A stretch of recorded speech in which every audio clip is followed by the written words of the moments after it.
asalaamaaleykum wa rahmatullahi wa barakaatu. mbokk yi maa ngi leen di nuyu bu baax di leen ziar di nuyu Cheikh Fadil ak Cheikh Alpha bi nga xam ne def nañ seen leeral bu am solo leeral bi nga xam ne dafa ñëw ginnaaw boo seytaan bu mag bi génnaat parce que moom lii mooy jikkoom. xam nga ndox moom du bàyyi yoonam. seytaane munul nangu mu gis yoonu yàlla ak yoonu yonent muy mag wala muy tasaaroo mu noppi. seytaane munul loolu moo tax ne te tame naafeq saa yoo dégg benn affaire rek bépp bruit wi bu muy dégg dafay jàpp ci kawam lay ñëw. moo tax ne naafeq ak seytaan ñoo bokk benn jikko daal nag. kon seytaan bi nga xam ne moom moo dem toog ak Cheikh Tidiane Bité ñu koy wax ne Cheikhu Baay parce que musuma li ma gën a jaaxal ci waa ji musuma dégg fenn muy tëdd ne mu ne diw mooy sama papa. nit ñi su fekkee dañuy ndaamoo ci seen baay ñu wax ne diw mooy sama papa lii mooy sama sant moom fuñ ko laajee noo tudd dañu wax ne Cheikhu Baay Ñas. dafa mel koo xam ne daa am lu muy mbuuboo daa am lu muy daw mais gis nga mbuuboo ci benn affaire loo xam ne nit ci gëm ko loolu dafa bare ci suufiya dinaa ci ñëw incha allah. fa jazakumullahu xayra. nitu seytaan wala seytaan ci boppam musta bàyyi yonent yàlla yi. saa yoo yàlla yónni benn yonent il faut seytaan yi taxaw pour jéemal gàllankooru kaddu yonent bi alayhi salaatu wa salaam. mais su fekkee ne loolu la ñuy def ci jamono yonent yàlla yi képp kuy topp yonent yàlla yooyu noonu seytaan du la bàyyi. il faut mu taxaw tem pour kaddu boobu bañ a jàll. mais yàlla lépp lu muy àtte kenn mënu ko gàllankoor. moo tax seytaan bi da ngay wax ba giix mais rien da ngay sonn rek. kon yàlla subhaanahu wa taala dafa ne wa ma arsalna min qablika min rasulin wala nabiyin illa ida tamanna alqa sheytaanu fi umniyatihi fa yansaxu llahu ma yulqi sheytaan summa yuxkimu llahu ayaatihi wallahu alimun hakim liyajcala ma yulqi sheytaanu fitnatan lilladina fi qulubihim marad walqaasiyati qulubuhum wa inna alzalimina la fi shiqaqin bacid وليعلم الذين أوتوا العلم أنه الحق من ربك فيؤمنوا به فتخبت له قلوبهم وإن الله لهادي الذين آمنوا إلى صراط مستقيم ولا يزال الذين كفروا في مرية منه حتى تأتيهم الساعة بغتة أو يأتيهم عذاب يوم عقيم. lii mooy melokaanu bi nga xam ne seytaan yi dañ koy def ci yoonu yàlla subhanahu wa taala. saa yoo ñu gisi kaddu yàlla bi mu ngi jàll dañuy def effort pour fay ko. mais yàlla ne na loolu noonu nag dafay nekk fitna ñi nga xam ne seen xol dafa feebar wala seen xol dafay wow ñoom ñooy topp kaddu seytaan yooyu noonu. parce que toujours ñi nga xam ne ay tooñukat lañu ay njabarkat ak shirk mushrikuun yi dañuy nekk toujours ci wérante ak wetti. mais nee na ñi nga xam ne yàlla dafa leen maye xam-xam ñoom dinañu xam ne loolu mooy dëgg bi nga xam ne dafa bàyyi ko ci yàlla subhanahu wa taala. mais ñi nga xam ne gëmuñu yàlla subhanahu wa taala daayiman dañuy nekk ci chaque ak wérante ak fen ak lu dul dëgg comme niñ koy xamee ci suufiya. yooyu mbir la boo xam ne dafay yàgg ci suufiya di wax lu dul dëgg ak di mbuuboo loo xam ne amoo ko ak tuumal nit ñi ci loo xam ne defuñu ko. loolu dinaa leen indil incha allah ci seeni téere ñoom suufiyanke yi. waaw mbokk yi dama ne ku xool taarix tasawuf da ngay fekkee melokaano yi nii melokaano bu yàgg la si tasawuf mbuuboo si xam-xam bi nga xam ne amuñu ko mbuuboo si martabatul ilmiya boo xam ne amuñu ko mais waxu lu dul dëgg defoo bare tuumal nit di ko sosal di ko fenal loolu dafa bare si tasawuf mais wuruuru si sa bopp di wonewoo loo xam ne gémoo ko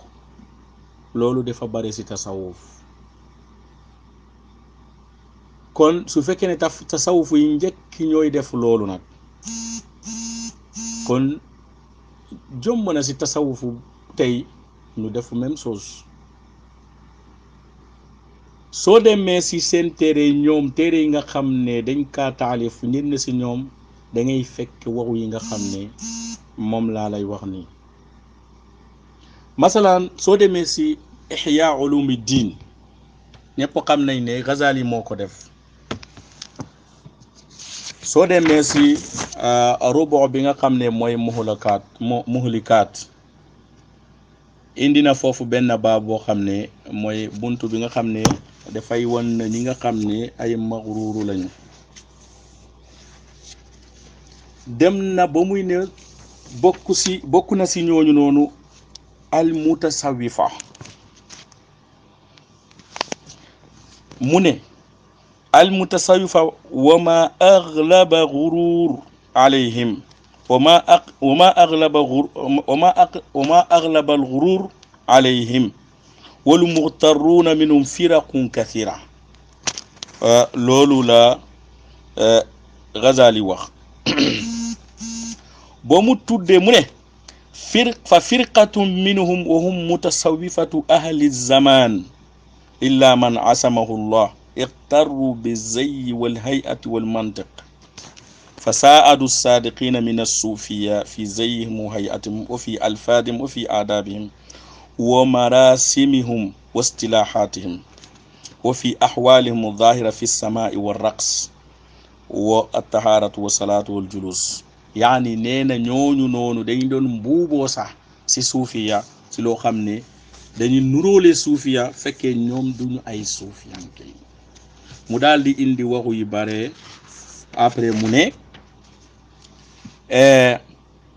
ne ñooñu noonu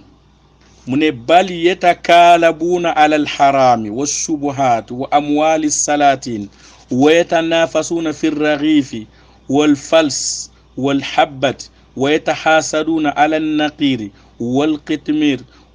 wa yamzaqu bacduhum acraada bacdin mahma xaalafahu fi cheyin min garadihi wa haulaai gururuhum zaahirun mu daal di indi misaal mu ne ñooñu noonu ñi nga xam ne ñooy mutasawifi ñooy di mbuuboo si loo xam ne amuñu ko di nuróolu ak suufi yankee fekkee seen jëf ak kii ne ak suufi yankee dafa sore loolu nee na ñooñu ngay fekke ne lépp loo xam ne lu araam la da nga leen foo fekk ak subuhaat di buggu lekk alal nguur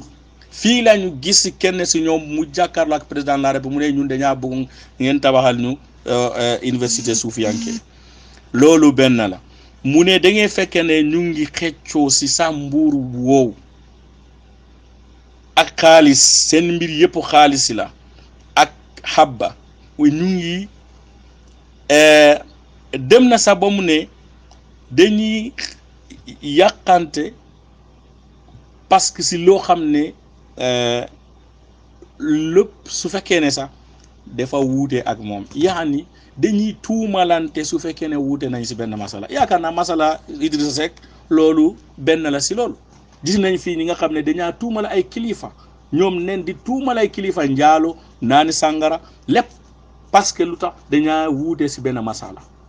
suñu wuute ak yow masala duñu xoole lan mooy dëgg wala lan moo dul dëgg dañu lay wax lu leen neex kon seetaani boobu noonu bu mag boobu noonu su demee ak bitee mu wax genre waxu yi ni loolu war laa déranger yow mi nga xam ne gëm nga dëgg bi fan la féete waaw léegi indil naa leen lan la Ghazali wax si ñenn si suufiyanke yi nga xam ne ñenn nit ñi nga xam ne dañuy mbuuboo si suufiya fekkee nekkuñu foofu mais dañuy nuroo ak suufiyanke si lépp lu ñuy def fekke fu ñu woote àdduna nga fekke leen foofu suñu juuyoo ak yow ñu wax la lu nekk.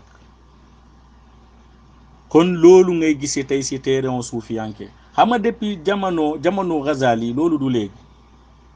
aqalu see 6e siècle lay doon wala 7e.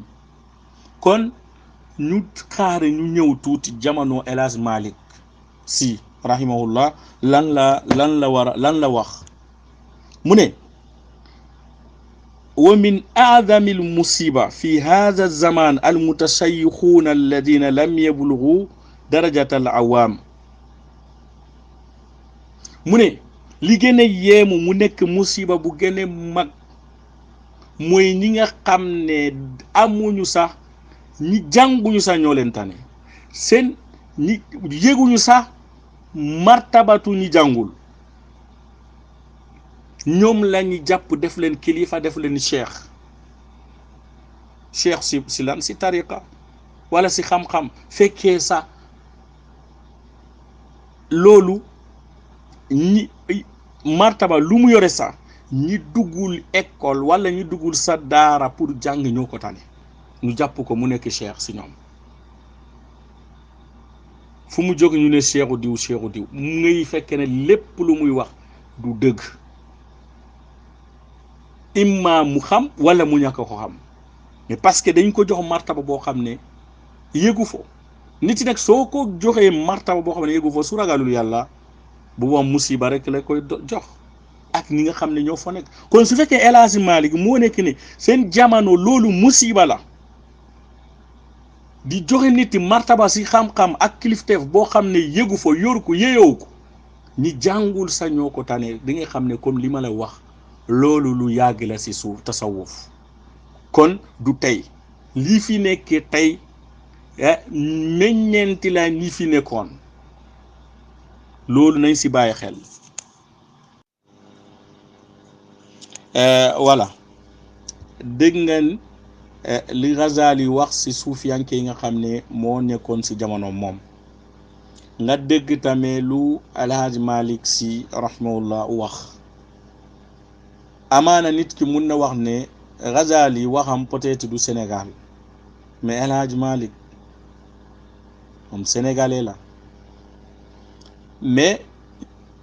ñu dem Baye Niass Alhaji Ibrahima Niass moom lan la wax si Kashiful Ilbas ñëpp xam nañu ne lan moo tax ne Baye Niass taalifu téere boobu noonu mooy di radd ñi nga xam ne ñoo ko doon wax waxu ju ñaaw yi di ko tuumal yi nga xam ne peut-être du dëgg ñooñu la doon radd wala ñi koy iñaane li nga xam ne nee na yàlla loolu la ko may dañ ko iñaane yooyu ñan la ñu dul suufiya bal ñooñu ñan la ñu dul ay tijaan yi nga xam ne ñoom day doon dund ak ñoom si jamono jooju téere bi nekkul ne radd ala muridi wala radd ala qadiri wala radd ala kenn dafa radd ala tijaani alladina kaanu yataxaasamuuna maahu dégul bu baax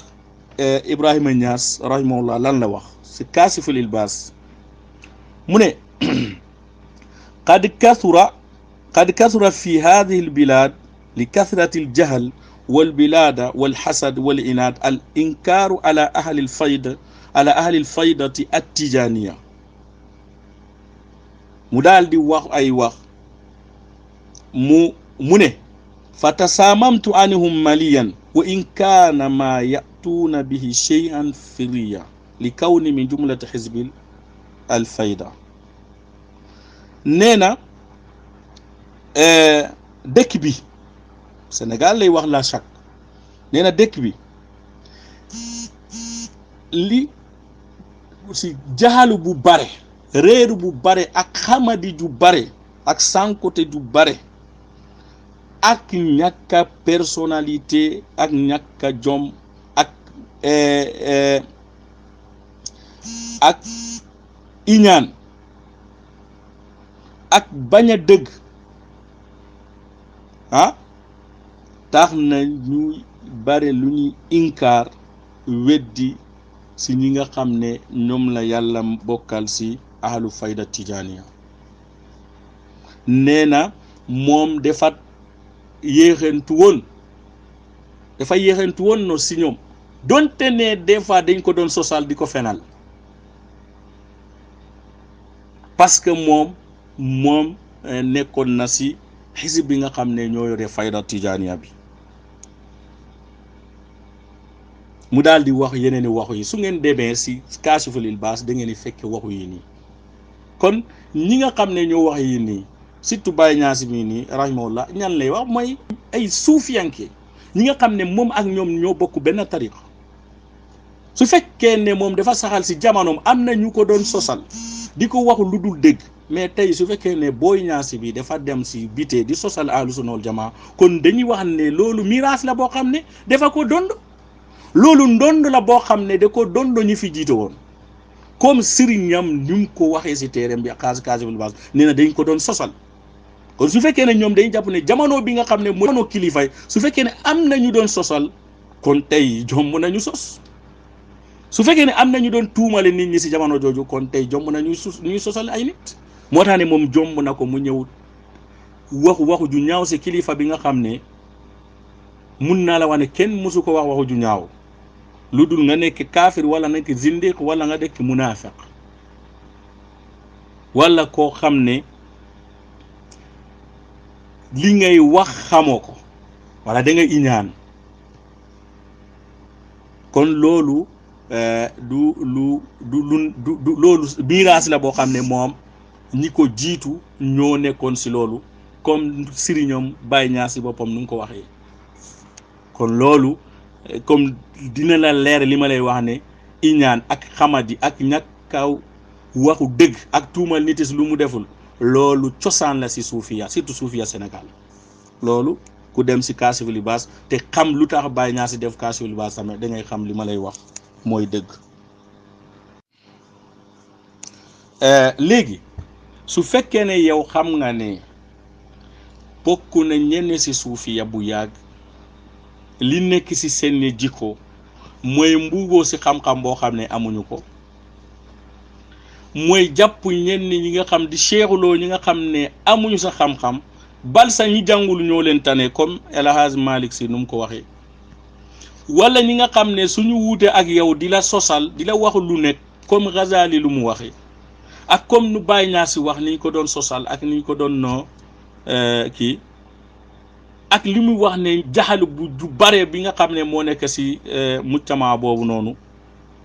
kon kooku noonu soo xamee loolu yëpp mbokk jullit doo amal benn problème ak waa ji nga xam ne fu si ñooñu la bokk su ñëw toogu su télé di tuumal imam Ahmad ibnu Hanbal rahimahullah, imam bi nga xam ne ñëpp xam nañ ne am na taxawaay bu rafet si diine ji, bal même su fekkee dañuy ne moom kenn la si a'immati arbaa ñi nga xam ne ba léegi nit ñi ñoom la ñuy topp ba am nañu ne gis ne amuñu soxlaatuñu créer beneen mazhab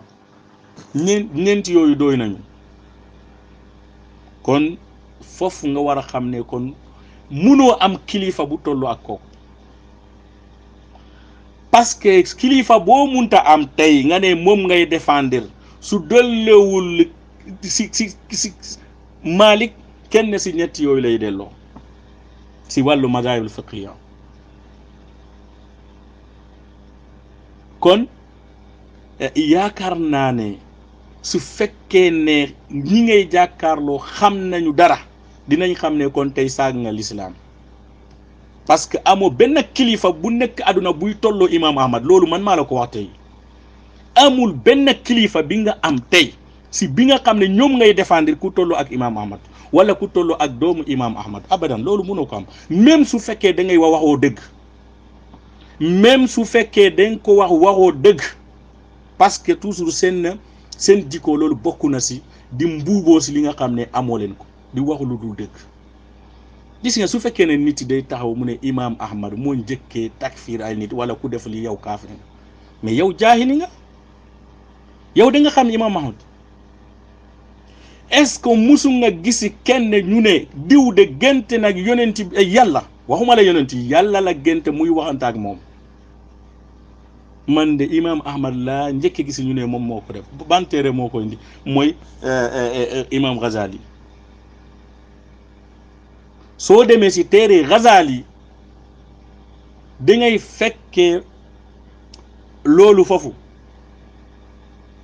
moo allahu alam est-ce que wér na mais tuuxal nañ loolu te ñan ñoo ko toog seen a'immati suufiya ñoo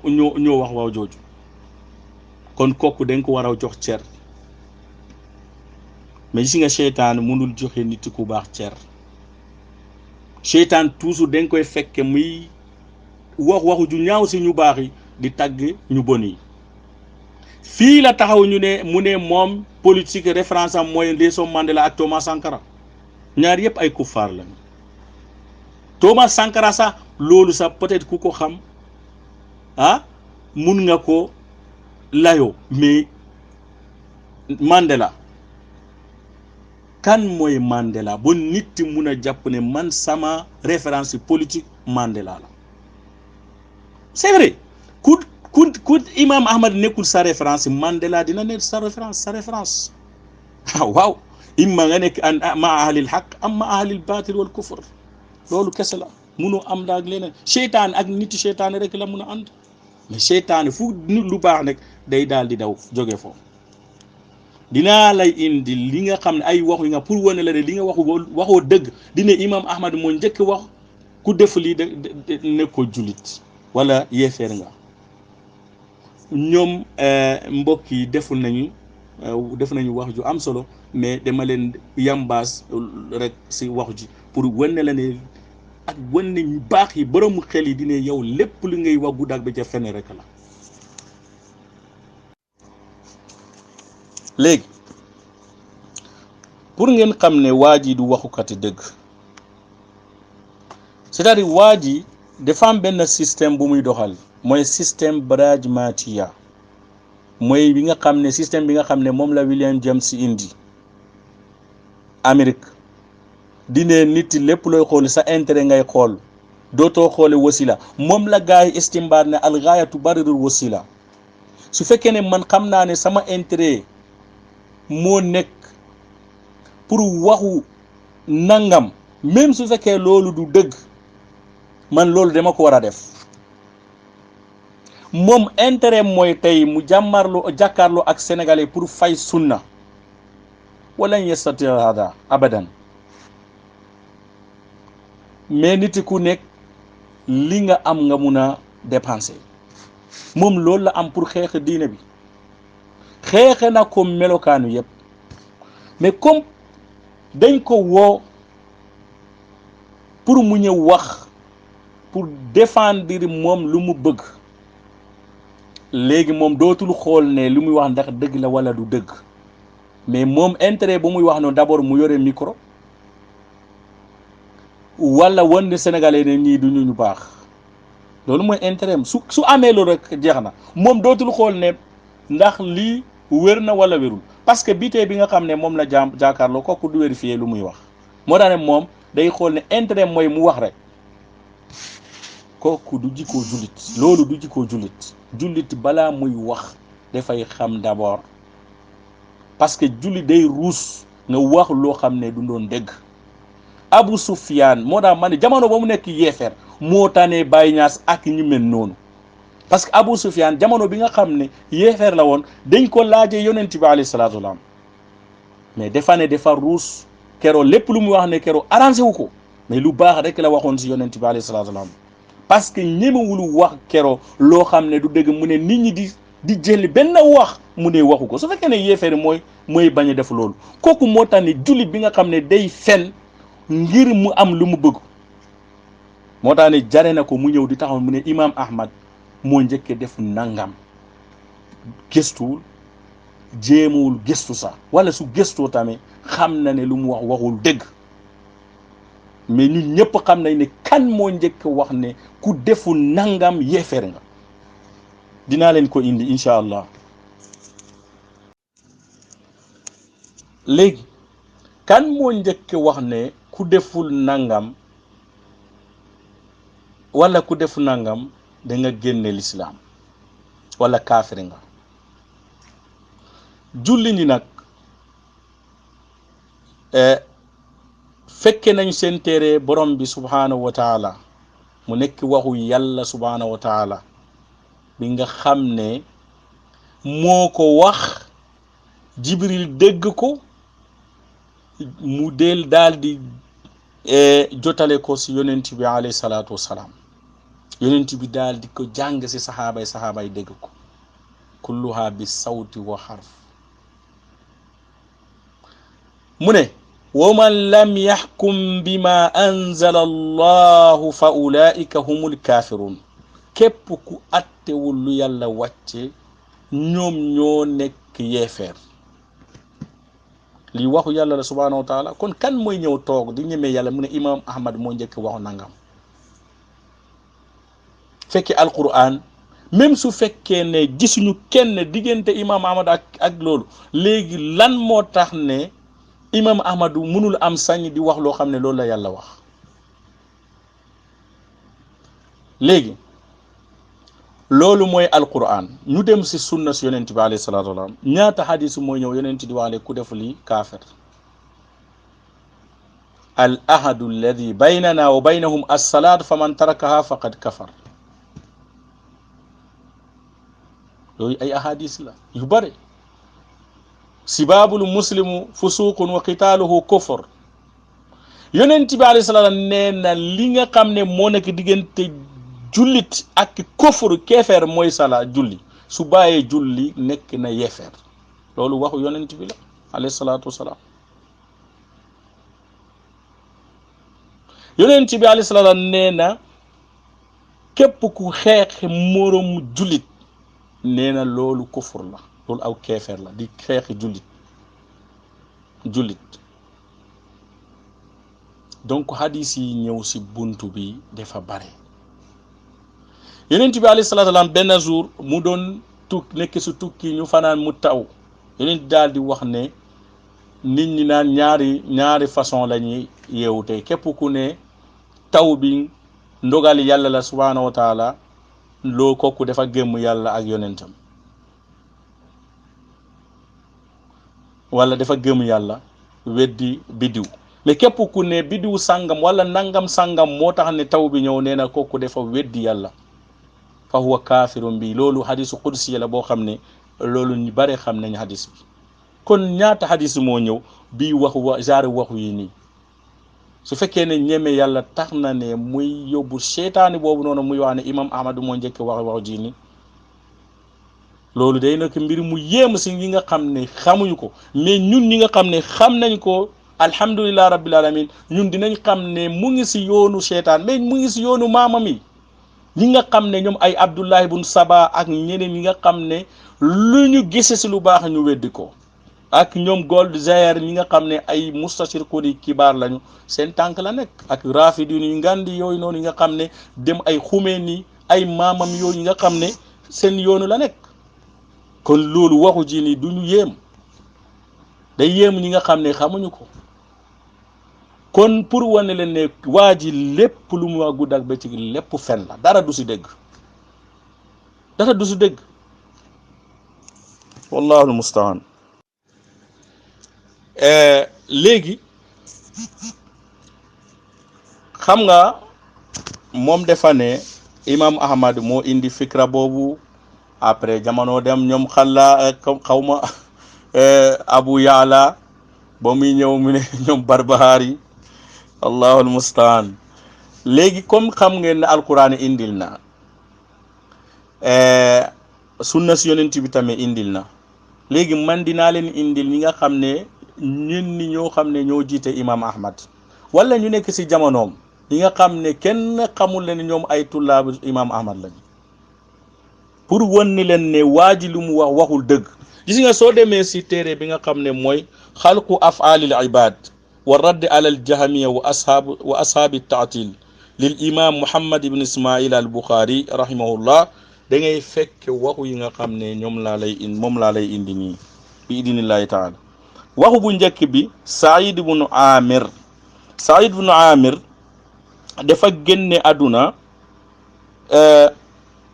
208 kon moo njëkk a génne àdduna imam Ahmad, parce que imam Ahmad 240 la génne àdduna suma juumul. kon moom nee na dégul li bu baax bu kooku lu ma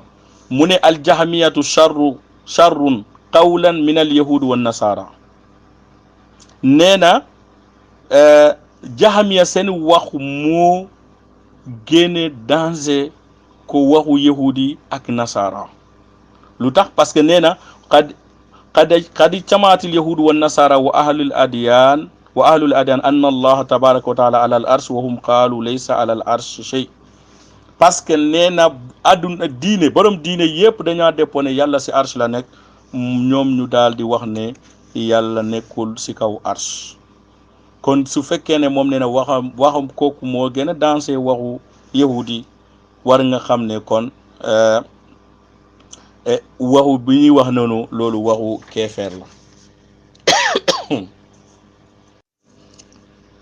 beneen waaj mi nga xam ne tamit ñu koy wax ne Ali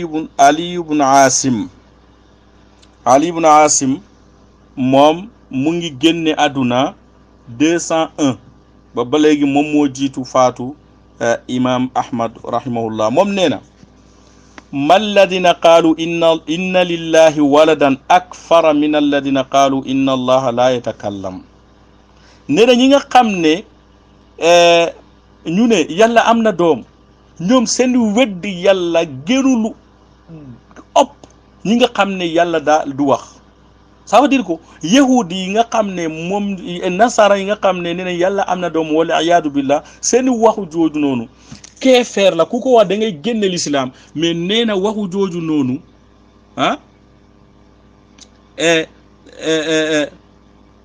waxu jooju noonu nekkul dafa ëpp, moo gën a garaaw ko ñi nga xam ne dañuy wax ne yàlla du wax. kon moom dafa jàpp ne waxu jooju noonu ñoom ñiy wax loolu ay kuffaar lañu. waaw waxu na benn place na mu ne ihdaru min al marisi wa ashaabihi fa inna kalaamahum abayjad azendaqa. waaw nee na ñoom moytu leen marisi parce que waxam yooyu ay zendaqa la, mooy dafa jàpp ne ñoom seen wax ku ko wax mun na laa génne si lislaam. waaw kon kooku mooy Ali ibn Asim. Ismail ibn Abi Uwais jarbaati imam Malik la rahimahullah. moom dafa ne dafa leen wax ne zanadiqatul iraq mooy jahamiyun yi. waaw après ñu ne dañ ko laaje tamit ndax alquran maxluuq, fa qaala haulaai zanadiqa, ñoom ay zanadiqa lañu. loolu la Ismail ibn Abi Uwais wax. kon loolu wax la boo xam ne dafa yàgg loolu si salaf ñi nga xam ne dañuy jàpp ne ku waxu nangam wala sa même jahamiyu ni nekk génne nga l'islam. loolu du imam Ahmadu moo ko njëkk indi, lu dul koo xam ne dafa bëggu lentale mbir yi. wallahu almustaan. léegi suñu ñëwee d'abord Ismail ibn Abi Uwais moom mu ngi génne àdduna 226 kon ba tey moo jiitu imam Ahmad, faatam moo jiitu imam Ahmad. léegi beneen bi mooy Ali ibnul Hasan boobu noonu mooy ibnu Shaqiq. kooku mu ngi génne àdduna 215 ba tey moom moo jiitu imam Ahmad. mu ne moom dafa dégg ibnu Mus'ab boobu noonu ñun dafa génne àdduna 168 168 kooku jiite na imam ahmad bu yàgg mu ne dégg naa ko muy wax ne yaqul kafaratil jahamiya fi gayri mawdiin min kitaabillah nee na jahamiya dañaa weddi yàlla dañaa génne si lislaam si ay bërëb yu bare si kitaabullah mu ne qawluhum inna aljannata tafni wal nee na aljanna day jeex mu ne wa qaala allahu tabaraka wa taala inna hada la rizquna ma lahu min nafaat nee na lii de suñu wërsëg la amul fu muy jeexee nee na fa man qaala innaha tanfadu faqad kafara képp koo xam ne dafa ne kon aljanna day jeex nee na faqad kafara nee na yàlla nee na ukuluha daimun wa dhilluha nee na yàlla dafa ne lekk aljanna dafay sax ak kër aljanna nee na dafay sax nee na fa man qaala innahu laa yaduumu faqad kafara képp koo xam ne mu ne laa yaduumu nee na dafa weddi yàlla léegi mu ne yàlla nee na laa maqtuatin wala mamnua nee na loolu du dak kenn du leen ko tere nee na fa man qaala innaha tanqatu faqad kafara képp ku ne loolu day dagg nee na weddina yàlla mu ne wa qaala ataan gayra majdudin nee na loolu la yàlla wax ne nee na mbir la boo xam ne dootul deñ nee na fa man qaala innaha tanqatu faqad kafara képp koo xam ne dafa waxu ne day jeex wala day dag nee na faqad kafara kan moo waxu jooju noonu kooku la ñuy wax ne ibnu mus'ab moom la ñuy wax ne mooy xaarijatu ibnu mus'ab ibnu xaarijatu ad-dubai dafa génne àdduna 168 kooku moo jiitu imam ahmad lu bare su fekkee ne nit ki dafay ñëw toog ñu ne imam ahmad moo njëkk wax lii wax dëgg yàlla kooku su amee xam-xam zindiq rek la mun a doon ak koo xam ne noonu yàlla la ak noonu diine yàlla bi subhanahu wa taala soo demee série bi dañ ko fekkee ne mu ne ibnu mus'ab boobu noonu dafa ne abligul jahmiya annahum kuffar wa anna nisaahum tawaliq nee na déggalu jotal leen may jahmi yu ni nee na ñoom ay kuffaaru lañu neen seen jigéen ñi sa dafa fas képp koo xam ne am na kenn ko si ñoom koo xam ne jigéen la sëy boobu daganatul kon moom dafa leen génnee si lislaam kon mooy kooku mooy xaarijatu ibnu mus'ab bi nga xam ne 160 nga xam ne 168 la génne àdduna kon ñaata moo nekk diggante ma ak imam ahmad lii da lay won ne waa ji xeex diine rek moo ko tax a jox mais du wax pour waxu dëgg jamais wallahu almustaan léegi Affan ibnu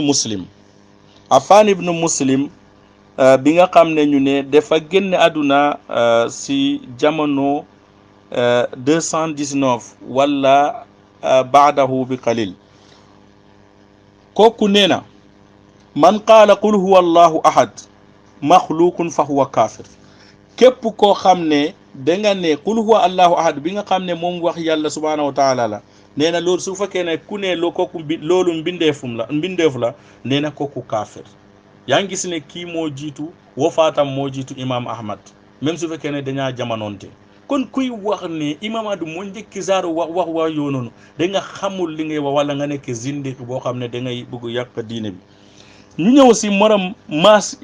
imam ahmad ki nga xam ne moom mooy ali ibnul madini moom la ñu wax ali ibn abdullah al madini moom mu ngi génne àdduna 234 ba tey moo jiitu génne àdduna imam ahmad moom nee na alquran kalaamullah man qaala innahu maxluqun fa huwa kafirun la yusalla xalfa nee na képp ku ne alquran waxu yàlla la képp ku ne loolu mbindeefu la nee na kooku kaafir la dafa weddi yàlla kenn du julli si ginnaawam lii la imam Ali ibnul Madini rahimahullah wax ñi mel ni ñooñu dañaa bare demal ne mënuñu indi waxu ñëpp képp ku wax jooju mënuñu la kaw indi mais dinañu xoole ñenn ni rek pour wane leen ne waa ji lu muy wax waxul dëgg guddi waxul dëgg bëccëg. kon léegi ñu ñëw ki nga xam ne d'abord mooy abul walid moom la ñu wax at-Tayaalisi Hisham bin Abdul Malik Bukhari cheikhu Bukhari la moom tamit ay morom ñoom imam Ahmad la. léegi moom dafa ne man qaala alquran maxluuq fa huwa kaafir képp ku ne alquran maxluuq la kooku kaafir la. kon nee na walam yuqad qalbuhu ala anna alquran wa man lam yaqad qalbuhu ala anna alquran laysa bi maxluqin fa huwa xaarijun an il islam. abul walid moom moo ne képp ku ne alquran mbindeefu la nee na kooku kaafir la. mais képp koo xam ne jàppoo sa xol ne ñu ne alquran du mbindeef nee na kooku dafa génnee si lislaam. abul walid at-Tayaalisi moo wax jooju ñu daal di tëj mbir mi si waxu al imam abu abdullah al bukhari rahimahullah mu ne nadartu fi kalaami al yahud wan nasara wal majusa fama raaytu qawman adalla fi kufrihim minhum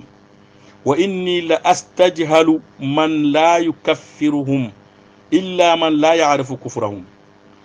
al bukhari nee na moom xoolu na waxu yahudi ak nasara ak majusu yi gisuñu kenn ku sànku si kufur si weddi yàlla comme jaxami yu nii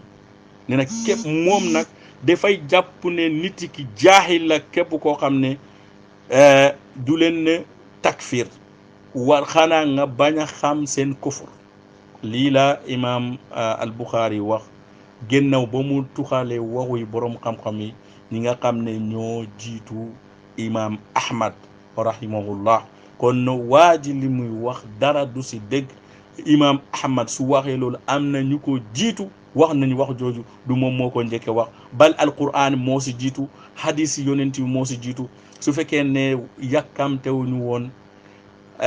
wala ñu kii kono dinañ leen indi waxu sahaabay sa ak taabiini kibaar ñi nga xam ne dañuy wax genre waxu yooyu noonu. mais lii dañ ko indi rek pour ngeen xam ne waa ji lépp lu muy wax gudd ak bëccëg si ahlu sunna dara du si dëgg day fenn rek wallahu almustaan. waa mbokk yi suñu nar a tënk li nga xam ne moo fi jaar si ay wax dinañ leen di wax ne mooy li ñu bëggoon mooy leeral tuuti si mbonte bi nga xam ne moom la Cheikh Baye def seytaane bu mag boobu noonu. mais dinañ leen wax tamit loolu cosaan la si tasawuf comme ni ma leen indee si ay référence jëlee ko si Ihya Ulumuddin jëlee ko si Kifaayatu Raaxibiin jëlee ko si Kaashiful Ilbaas jaxal ak mbuuboo si li nga xam ne amoo ko si wàllu xam-xam ak si wàllu jikko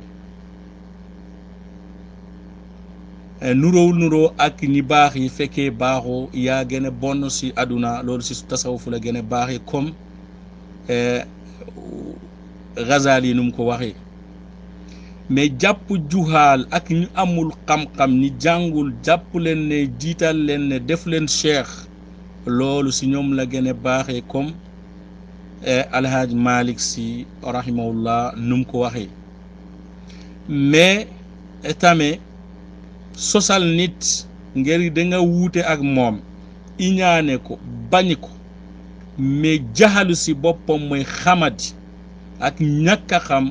loolu si ñoom la gën a baaxee comme Kaashiful Ilbaas nu mu ko indee. kon loolu yëpp soo ko xamee xam nga ne Baay Ñas mi ak ñu mel noonu li ñuy fenal ahlu sunna wal jamaa gudd ak bëccëg loolu jikko la boo xam ne dañ kaa dondo si tasawuf.